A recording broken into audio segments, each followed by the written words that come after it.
pengaturan pertemuan. Ia pun meninggalkan Yudea dan kembali lagi ke Galilea. Ia harus melintasi daerah Samaria. Yohanes 4 ayat 3-4. Menariknya bagi kita pada malam hari ini, ayat intinya tidak seperti yang lain-lainnya. Ia pun meninggalkan Yudea dan kembali lagi ke Galilea. Ia harus melintasi daerah Samaria. Ini adalah sebuah awal dari pembahasan besok malam. Tapi awal ini ada dua masalah yang disampaikan dan harus diselesaikan, dan masalah itu adalah masalah yang terjadi pada saat ini juga. Makanya pada malam hari ini kita akan membahas pelajaran yang begitu baik untuk kita selesaikan, untuk mempersiapkan kita supaya kita jangan dua masalah ini terjadi bagi kita.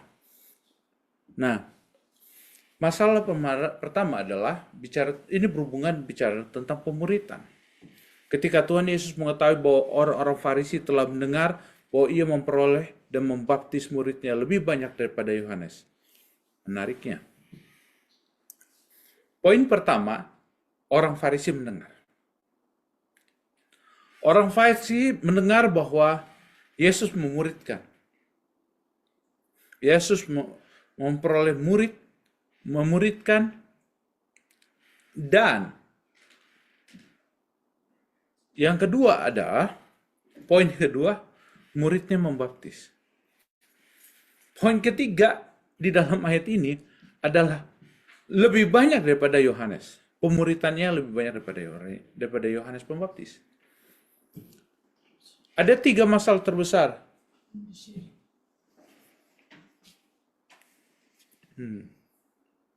Kayaknya harus saya...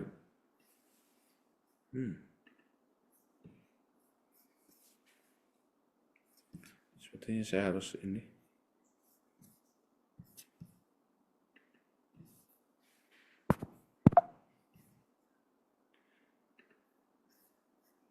Oh.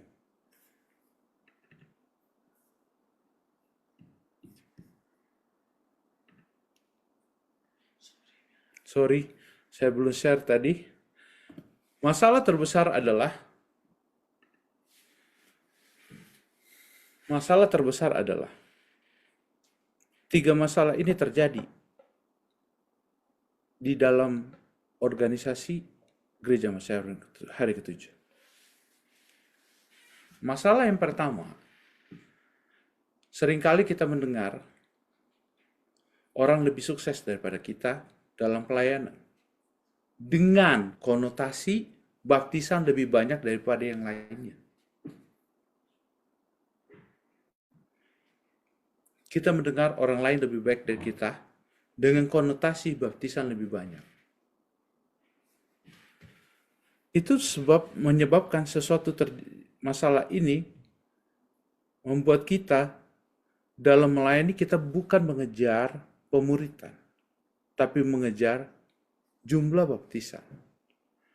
Bahkan kita mempergunakan itu dengan segala cara walaupun itu tidak benar. Apakah ini disenangi oleh setan? Ya, setan sangat senang dengan itu. Makanya pada saat kita melakukan pelayanan dan motivasinya dalam pelayanan itu adalah untuk menyayangi orang lain. Tidak ingin kita dikalahkan oleh orang lain. Itu masalah yang terjadi antara murid-murid Yohanes dan murid-murid Yesus. Dan masalah terbesar juga adalah musuh dari kebenaran itu mendengar itu. Musuh dari kebenaran mendengar itu. Dan mereka suka. Mereka bersaing. Nah, semestinya kita sebagai dalam umat-umat Tuhan, kita adalah orang anggota Gereja Masyarakat 7, orang yang percaya kepada Kristus. Tidak boleh terjadi seperti ini. Bagaimana tindakan Yohanes dan bagaimana tindakan Yesus terhadap ini? Kita akan lihat, kita akan pelajari bagaimana tindakan itu mereka dapat menyelesaikan masalah itu pada saat itu. Kita akan lihat. Yohanes 3 ayat 22. Ini masalah ini bukan hanya di start di Yohanes 4 ayat 1. Itu hanya dikemukakan di Yohanes 4 ayat 1. Tapi masalah itu setelah muncul di Yohanes 3 ayat 22. Sesudah itu Yesus pergi dengan murid-muridnya ke tanah Yudea. Dan ia diam di sana bersama-sama mereka dan membaptis. Nah, pada saat itu Yesus pergi ke apa? Yudea. Bersama dengan di sana dengan murid-muridnya terjadilah baptisan di sana. Nah, ini masalah itu menjadi besar. Murid-murid Yohanes Pembaptis berkata kepada Yohanes Pembaptis, "Hei Rabi, Rabi, orang yang bersama dengan engkau di seberang sungai Yordan, dan tentang dia yang engkau telah memberi kesaksian, dia membaptis juga dan semua orang pergi kepadanya." Nah, ada apa? Kecemburuan di situ. Ada apa? Yang persaingan dalam pelayanan. Persaingan dalam pelayanan. Apa yang terjadi kalau sudah terjadi persaingan dalam pelayanan? Pasti ada apa? Kecemburuan. Dan apa kata Yohanes untuk menyelesaikan masalah ini? Yohanes 3 ayat 30 katakan, ia harus makin besar, tetapi aku harus makin kecil. Yohanes stop. Dia katakan, stop, jangan bicarakan itu. Aku ini tugasnya sebagai apa? Pembuka jalan. That's it. Misiku telah selesai. Tanggung jawabku udah selesai. Ia harus semakin besar dan aku akan semakin apa? Kecil. Nah, pada saat itu terjadi, apa tindakan daripada Yesus? Nah, kita akan lihat tindakan Yesus. Meskipun Yesus sendiri membaptis, melainkan murid-muridnya. Lihat, bukan Yesus yang membaptis, tapi yang terjadi pada saat yang dilaporkan kepada Yohanes, Yesus yang membaptis. Murid-murid Yohanes melaporkan, Yesus yang membaptis. Tetapi siapa? Ya, sebenarnya bukan Yesus yang membaptis, tapi murid-murid Yesus. Pada saat ada kecemburuan, sifat-sifat kecemburuan itu muncul dalam gereja, maka sesuatu yang tidak benar pun dilaporkan. Bukan Yesus yang membaptis. Yesus sendiri tidak membaptis, mereka murid-muridnya. Tapi kenapa sampai dilaporkan oleh murid-murid Yohanes Pembaptis kepada Yohanes bahwa Yesus yang membaptis? Ini adalah kecemburuan. Sehingga berita bohong pun bisa disampaikan. Karena kecemburuan. Karena ketidaksukaan. Dalam pelayanan itu sering terjadi. Dan ini dapat memecah belah pelayanan. Setan sangat suka ini. Bila saya dan saudara diadu, hancur. Setan sangat suka ini. Tapi Yesus tahu, Yohanes bukan seperti itu dan dia pun tahu untuk menyelesaikan itu. Ini juga pernah terjadi. Sesudah itu pernah juga terjadi di zaman Paulus. Setelah zaman Yesus terulang lagi di zaman Paulus. Dipecah. Gereja dipecah-pecah, pelayanan dipecah-pecah. Yang aku maksudkan ialah bahwa kamu masing-masing berkata, aku dari golongan Paulus, aku dari golongan Apolos, aku dari golongan Kefas, aku dari golongan Kristus. Adakah Kristus terbagi-bagi? Adakah Paulus disalibkan karena kamu? Ataukah kamu dibaptis dalam nama Paulus? Lihat. Paulus sendiri menyadari pada saat dia dalam pelayanannya bahwa pelayanannya sedang dipecah-pecah oleh setan. Diadu. Satu dengan yang lainnya. Ada yang suka pekerjaan itu hancur. Ada yang suka mau jadi alat setan untuk menjadi apa? Penghancur pekerjaan Tuhan.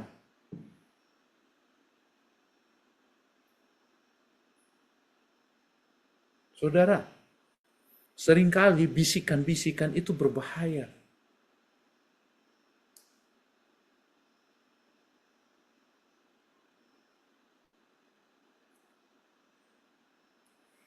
Supaya apa? Kita terbagi-bagi dalam pelayanan. Aku ikut pendeta ini, aku ikut pendeta itu. Aku ikut pendeta ini, aku ikut pendeta itu. Kita ini adalah gereja Masyawaran ke-7. Kita ini adalah umat-umat Tuhan. Kita ini hanya pengikut Kristus. Mungkin ada pendeta yang kita kagumi. It's good. Kalau dia dapat jadi contoh bagi kita. Tapi bukan dia yang kita ikuti. Manusia dapat berbuat kesalahan.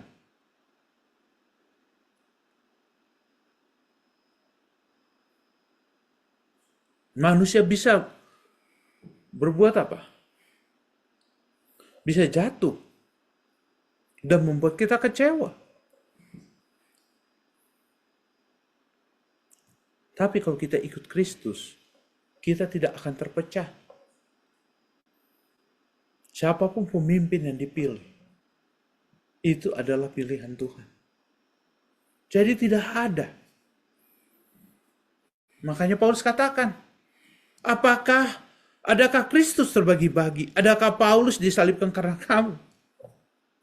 Apakah ada Petrus disalibkan atas kamu juga? Adakah kamu dibaptis dalam nama Paulus? Saudara, tidak ada seorang pun dibaptis oleh pendeta atas nama pendeta muda Tulus Nainggolan, atau dibaptis atas nama pendeta Rantun Stephen Rantu, atau pendeta manapun. Saya dan saudara dibaptis dalam nama apa? Bapa, Anak, dan Roh Kudus. Jadi yang kita fokuskan adalah Kristusnya. Kita fokuskan, kita ikut dia.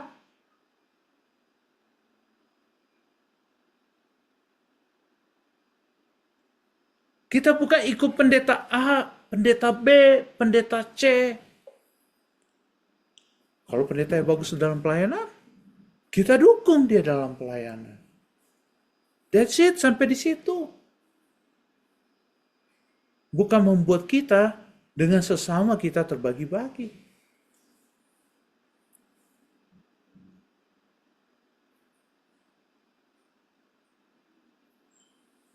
Bukan.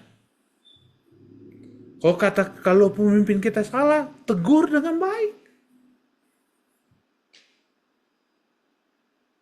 Tegur dengan bijaksana, bukan dipermalukan.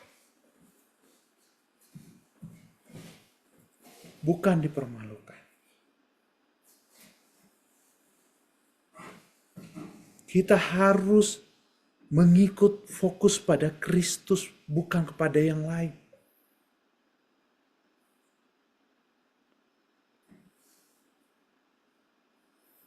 Yesus sadari itu. Paulus sadari itu. Pada saat dalam pelayanan, seringkali kita dibagi-bagi berdasarkan apa yang kita sukai. Tapi Yesus tidak menghendaki itu.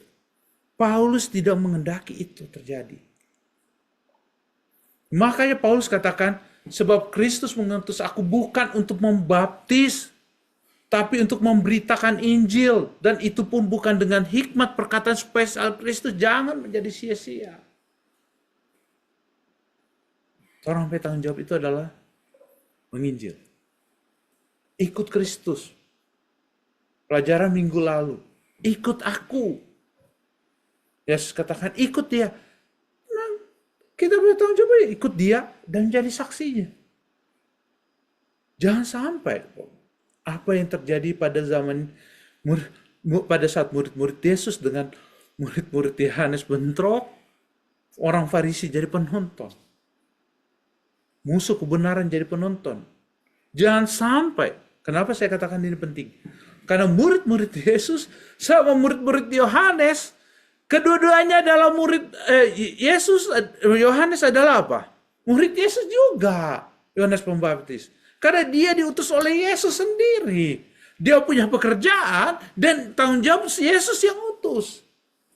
Tapi menariknya, murid-murid Yohanes, murid-murid Yesus terjadi bentrok. Kenapa bentrok? Mereka bersaing. Dan Yohanes sendiri katakan, aku ini bukan Mesias. Aku ini bukan Rabi.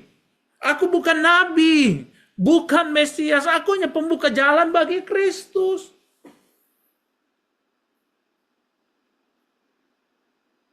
Jangan, apa maksudnya Yohanes katakan, biarlah dia semakin besar dan aku semakin kecil. Kenapa? Dia tidak mau. Dia punya tugas sudah selesai. Dia tahu dia sudah selesai. Jangan adu aku dengan Yesus yang aku junjung.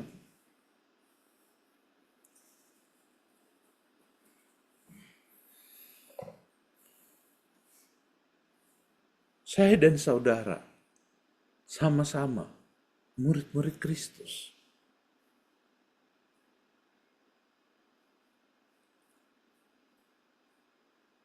Saya dan saudara sama-sama murid Kristus. Yang kita ikut adalah Kristus. Bukan A, bukan B, dan bukan C. Mari ikut apa yang dia katakan.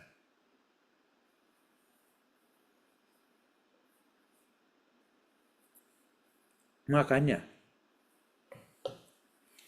supaya masalah ini tidak jadi besar, apa yang Yesus lakukan? Kalau Yohanes katakan, biarlah Yesus makin besar. Dan dia semakin kecil. Tapi apa yang Yesus lakukan? Dia baru aja masuk ke Yudea. Di Yohanes pasal 3 ayat 22 itu baru masuk ke Yudea. Tapi Yohanes 4 ayat 3 katakan, ia pun meninggalkan Yudea.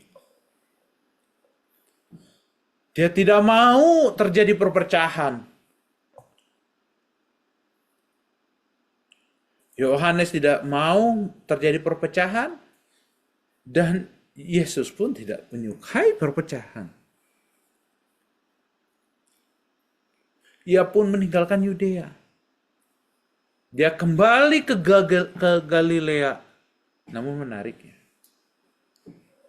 setelah dia meninggalkan Yudea, dia mau ke Galilea. Tapi dia lewat daerah Samaria.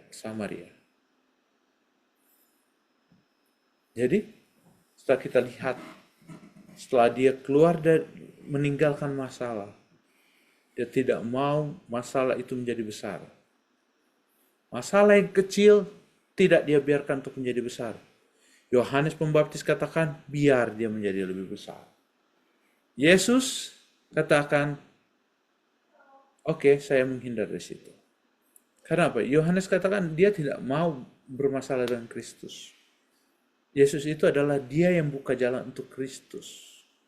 Karena itu tanggung jawabnya sampai di situ. Selanjutnya Yesus harus ambil alih. Itu yang Yohanes mau. Tapi Yesus pun juga tidak menghargai pelayanan Yohanes Pembaptis. Ia meninggalkan Yudea dan kembali ke Galilea. Dia tidak mau orang sesama pelayan itu suka beradu. Sesama umat-umat Tuhan itu beradu. Karena masalah yang kecil. Sebagai pemimpin yang baik, Yesus meninggalkan Yudea. Dia tidak mau masalah itu jadi besar. Dia tinggalkan Yudea. Dia tidak membuat masalah itu besar. Dan akhirnya masalah itu juga jadi mati sendiri.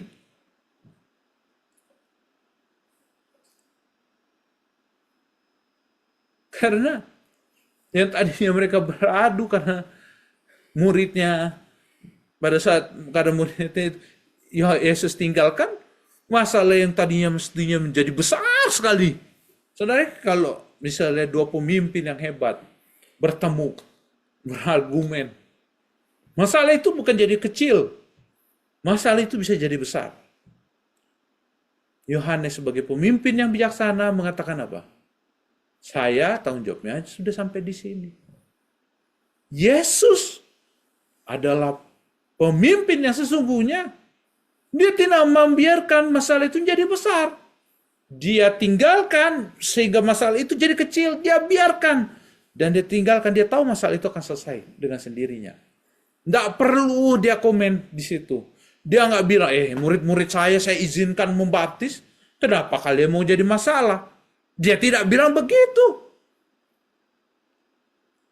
Orang murid-murid saya yang membaptis bukan saya. Kenapa kalian tuduh saya yang membaptis? Yesus tidak bilang seperti itu.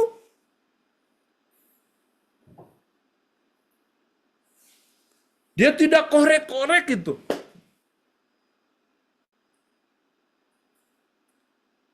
Dia tidak bilang. Padahal murid-murid Yohanes sebenarnya yang lapor kepada Yohanes bahwa Yesus yang membaptis. Padahal Yesus tidak membaptis. Yang membaptis adalah murid-muridnya. Karena bagi Yesus, dia memberikan tanggung jawab kepada muridnya melakukan tugasnya. Bukan dia.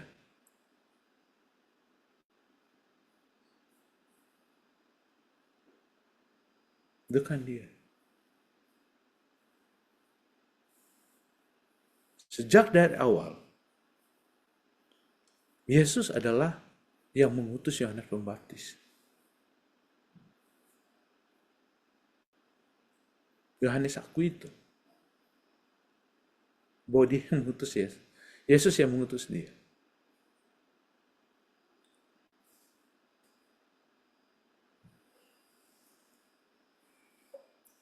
Dan pelayanan daripada Yohanes Pembaptis dan pekerjaan Yohanes Pembaptis sudah sesuai dengan apa yang Yesus arahkan. Hanya, seperti saya katakan, ada orang-orang yang suka dipakai oleh setan untuk mengadu domba. Contohnya adalah murid-murid Yohanes. Melaporkan, membesar-besarkan sesuatu yang tidak dilakukan oleh Yesus. Yesus tidak bilang pada Yohanes, saya tidak membaptis saudara. Yang membaptis itu murid-murid saya. Yesus tidak datang ke Yohanes Pembaptis katakan tidak. Dia tidak lakukan itu. Muridmu itu mengada-ngada. Dia tidak bilang begitu kepada murid-murid Yohanes Pembaptis.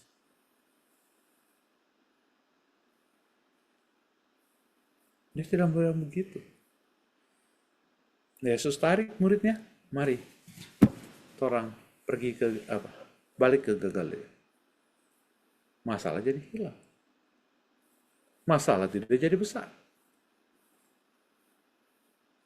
Masalah jadi selesai. Tapi pada saat dia harus menuju Galilea harus melewati apa? Daerah Samaria. Masalah satu selesai, down. Cepat. Rencana setan gagal.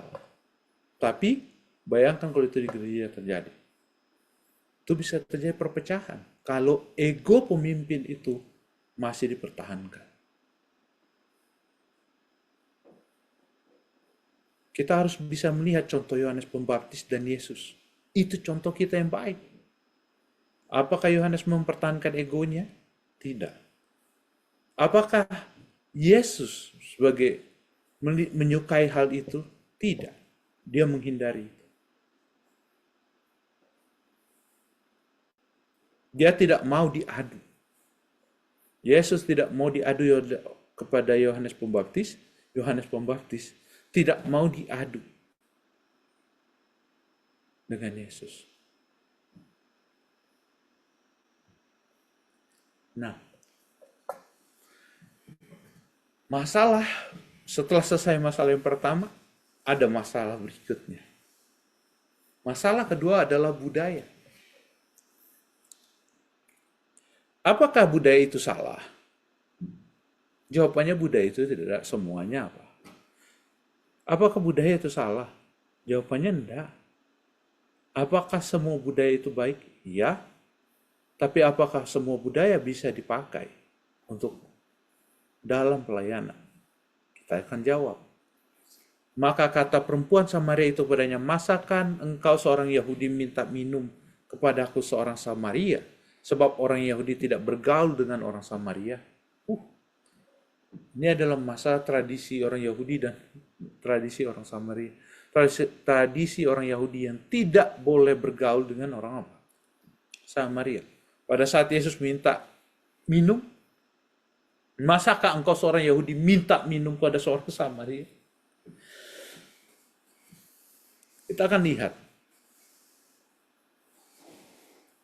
Dalam Markus 7 ayat 9, budaya itu bisa jadi salah kalau apa? Yesus berkata pula kepada mereka, sungguh pandai kamu mengesampingkan perintah Allah, supaya kamu dapat memelihara adat istiadatmu. Budaya atau adat istiadat itu dapat salah kalau dia di atas apa? Perintah Allah.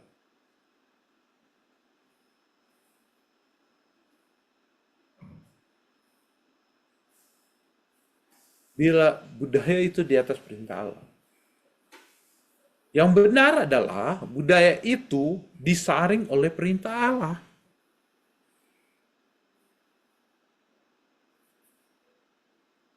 Apakah itu sesuai dengan firman Tuhan atau tidak? Kalau itu sesuai dengan firman Tuhan, oke, kita lakukan. Bila itu tidak sesuai dengan firman Tuhan, jangan lakukan.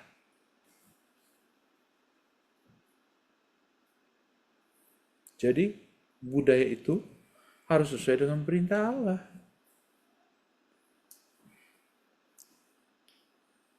Jadi bukan di atas perintah Allah. Firman Tuhan atau perintah Allah di atas budaya. Dia yang nomor satu. Firman Allah nomor satu, budaya mengikuti firman Tuhan. Nah, jadi kalau begitu, kita akan lihat. Budaya pun dipakai oleh Paulus untuk apa? Menginjil. Demikianlah bagi orang Yahudi, aku menjadi seperti orang Yahudi, supaya aku menangkan orang-orang Yahudi. Bagi orang-orang yang hidup di bawah hukum Taurat, aku menjadi seperti orang yang di bawah hukum Taurat. Sekalipun aku sendiri tidak hidup di bawah hukum Taurat, supaya aku dapat menangkan mereka yang hidup di bawah hukum Taurat. Bagi orang yang tidak hidup di bawah hukum Taurat, aku menjadi seperti orang yang tidak hidup di bawah hukum Taurat. Sekalipun aku tidak hidup di luar hukum Allah. Karena aku hidup di bawah hukum Kristus, supaya aku dapat menangkan mereka yang tidak hidup di bawah hukum Taurat. Jadi, dapat dikatakan, pada saat itu, pada saat Paulus bertemu dengan orang Yahudi, dia akan bicara seperti orang Yahudi. Tapi pada saat dia ketemu dengan orang Yunani, dia akan menjadi orang Yunani. Pada saat dia berbicara kepada orang Roma, dia akan berbicara seperti apa? Orang Roma. Apa buktinya? Setiap tulisan Rasul Paulus berbeda. Tujuannya sama. Maknanya sama. Tapi dia mempergunakan kata-kata yang berbeda. Contoh, kepada Efesus, berbeda ya, Paulus mengirim surat kepada Efesus, berbeda kepada Galatia,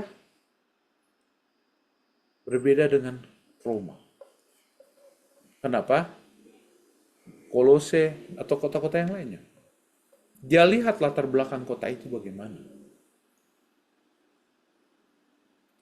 Pendidikannya di mana. Rata-ratanya mereka bagaimana. Dia lihat latar belakangnya. Budaya setempat. Dia pergunakan itu untuk apa? Untuk menginjil. Mengirim surat. Pada saat kepada orang Roma, dilihat ini adalah ahli-ahli filsafat semua. Dia tulis dengan tata bahasa filsafat.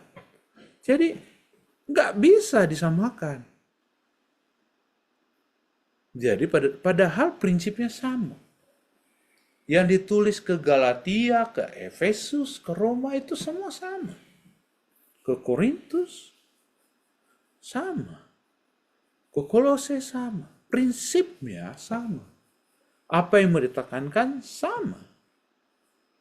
Tapi bagaimana dia membawakan diri pada orang Roma, kepada Efesus, Galatia berbeda. Kenapa? Kepada orang Yahudi pun dia berbicara berbeda. Kenapa? Dia melihat dengan pola pikirnya masing-masing dia sesuaikan. Makanya pada saat saya katakan, pada saat membahas surat-surat Paulus, kalau pada saat membahas surat Paulus, kita harus lihat latar belakang orang Roma bagaimana, latar belakang orang Galatia bagaimana, bagaimana orang Efesus, kita harus lihat. Baru kita baca tulisan Paulus, maka kita akan dapat begitu dalam apa artinya. Enggak sembarangan membacanya. Oh, kata Roma begini. Paulus bilang ke Roma begini. Itu kan nggak bisa kita hanya membaca ayat begitu saja. Kenapa? Kita harus lihatlah bagaimana tradisi apa yang terjadi di Roma, budaya di Roma, kota apa itu kota Roma. Kita harus tahu kota Roma itu adalah kota filsafat. Karena di situ adalah orang scholar. Dapat diketahui walaupun ibu kota itu, walaupun Roma itu termasuk adalah ibu kota dari Kaisar Romawi pada saat itu juga adalah kota pendidikan. Di sanalah berkumpul para ahli-ahli filsafat. Jadi berbicara, nggak bisa contohnya berbicara orang yang tidak berpendidikan disamakan dengan orang yang berpendidikan. Nggak bisa seperti itu.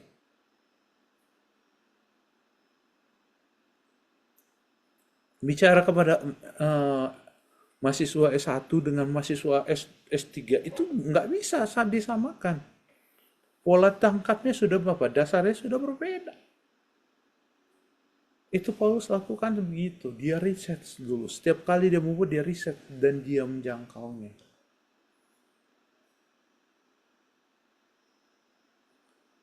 Bayangkan kalau kita bicara dengan orang-orang politik yang latar belakangnya adalah politik, kita bicara tentang apa? Perdagangan. Bingunglah mereka. Terus kalau kita bicara kepada orang-orang yang mengetahui hukum, terus kita bicara tentang apa? Bicara tentang ekonomi, bingunglah mereka. Walaupun mereka tahu sedikit. Atau bicara tentang perawat, nggak bisa masuk. Jadi pada saat kita bicara kepada orang yang ekonomi, bicaralah kepada mereka sesuai dengan apa yang mereka latar belakang mereka. Bicara kepada perawat, dia bicara tentang kesehatan. Dengan latar belakang itu yang diriset oleh Paulus, maka dia juga menulis hal yang sama dan memenangkan mereka. Memenangkan mereka. Nah, tapi seperti saya katakan, budaya itu bagus kita pergunakan untuk penginjilan. Namun, seperti saya katakan tadi, firman Allah nomor 1. Firman Allah nomor 1. Semua disaring oleh firman Allah. Budaya juga kita pakai di Indonesia. Contohnya gereja Masih Advent, Jemaat Sunda. Ada lagunya. Atau di Sumatera Utara, Medan, lagunya pakai lagu Sion Batak. Ini sangat bagus. Untuk apa? Menginjil. Alkitabnya juga ada Alkitab bahasa Batak. Itu bagus untuk menginjil. Tapi nggak semua tradisi orang Batak bisa masuk dalam gereja. Diterima. Ada saringan. Ada saringan. Saringannya itu adalah apa? Firman Tuhan. Poin pertama masalah itu diselesaikan. Dengan apa? Dua pemimpin saling mengalah. Poin yang kedua, masalah tradisi. Tradisi yang paling ditamakan adalah apa? Hukum Allah. Firman Tuhan itu menjadi saringan kita untuk tradisi. Kalau tradisi itu menghalangi pekerjaan Tuhan, Stop. Bila tidak sesuai dengan kebenaran, tinggalkan.